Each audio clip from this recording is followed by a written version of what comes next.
નમસ્કાર દર્શક મિત્રો, આપ જોઈ રહ્યા છો તેલકા ન્યૂઝ. હવે છે અગત્યના સમાચાર. Ankleshwar GIDC police garden city ખાતે આવેલ કોમ્પ્લેક્સની પાછળ ખુલ્લી જગ્યામાંથી જુગાર રમતા 4 જુગારીઓને 12,000 થી વધુના મુદ્દામાલ સાથે ઝડપી પડ્યા હતા.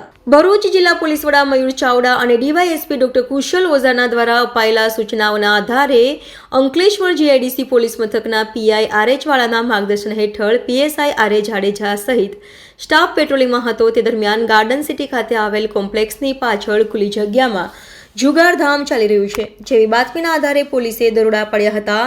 પોલીસે સ્થળ પરથી રોકડા મળી કુલ 12,000 થી વધુનો મુદ્દામાલ કબજે કર્યો હતો અને ગાર્ડન સિટીમાં રહેતો જુગારી વિજય બાલાભાઈ ભડભડિયા, નિખિલ કુનિલ નામદેવ ડોંગરે, પ્રશિદ સાહેબરાવ સુખરામ ડોંગરે તેમજ રમેશ નાયકી પંકુ મરડીને ઝડપી પાડી કાયદેસરની કાર્યવાહી હાથ ધરી હતી.